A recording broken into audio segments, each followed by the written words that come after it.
what's happening here.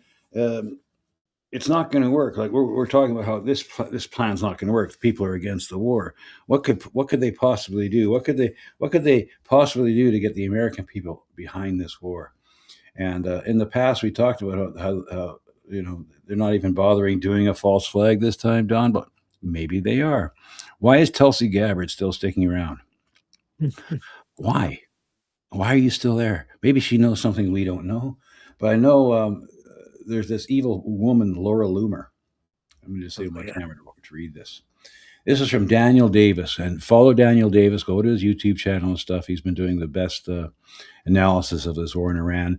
On day one, he said we lost the war on day one, and somebody asked him. I think he was interviewing. He was on the Duran, and the Duran people said, "What do you mean we lost this war on day one?"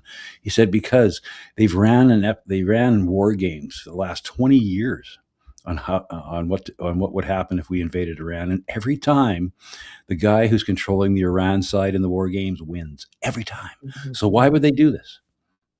Why would they do this when they know they're going to lose? Because we're meant to lose. Anyway, he's writing this.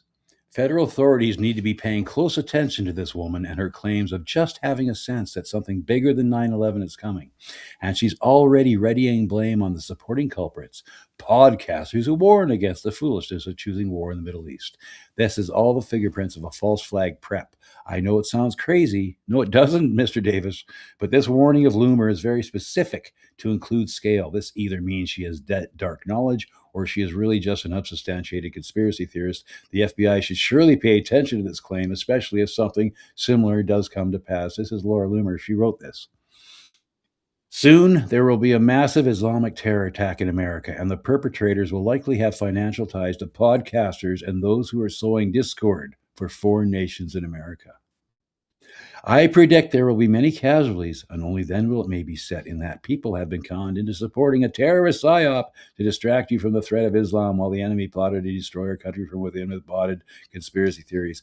It will likely be 10 times worse than 9/11. It's going to trace right back to the woke Reich in some way. I just have this sense, she says. That is really terrifying. And now I'm going to play something else here.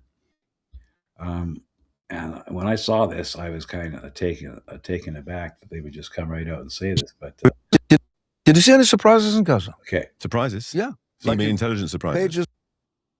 I want to set this up. Mads Pavling writes, maybe it's not a good idea that an Israeli company is in charge of all airport security in Europe. And I didn't know this before. But listen to this. An Israeli company is in charge of all this. Okay, here we go. Did you see any surprises in Gaza? Surprises? Yeah.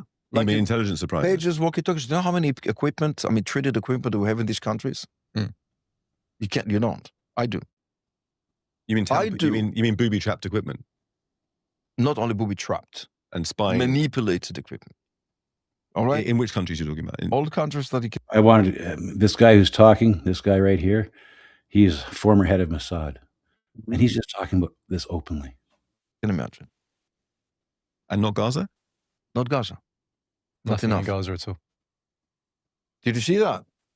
If we had it, I mean, we knew something about them coming. Something, right? I would have sold them everything.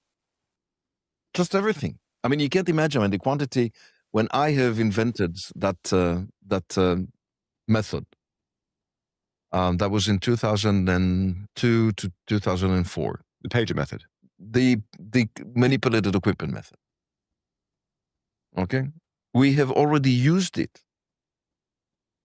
Manipulated equipment in Second Lebanon War. Some of the elements were speaking to us. How did you use it? Want a glass of water? We can get some brandy. They're laughing about it. Manipulated equipment. They control all the security in Europe and all the airports, and they have manipulated equipment. And you know how deep the Mossad must be into the United States here in Canada and stuff. They have carte blanche. The FBI and the CIA aren't tracking them. They're working with absolutely zero constraints on their behavior. If they wanted to, the things they could do is just unbelievable. Like they said, 9/11, sure. And of course, Larry Silverstein, remember, did you see that one where Larry Silverstein just bought a new tower in Los Angeles and has put an insurance claim against terrorism on it already? Wow. He's got to think what's he name? He's like 95 years old or something. He's going to get another windfall. Jeez, I mean, it's unbelievable. It's like I said, it's again, people are noticing. Again, I don't think it could ever be ugly and to be really just a mass war against Jews or anything like that. But the more people see these obvious names like that in positions, it kindles that stuff. And it's because we're looking and saying, wait a minute, why is this happen so frequently? And again, we're seeing the power.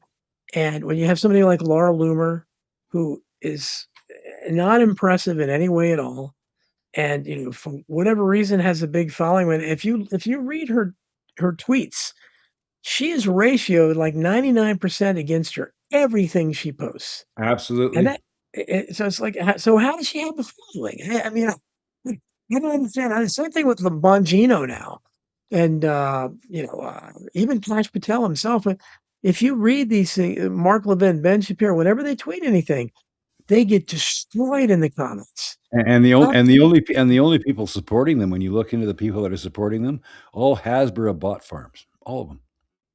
Yeah.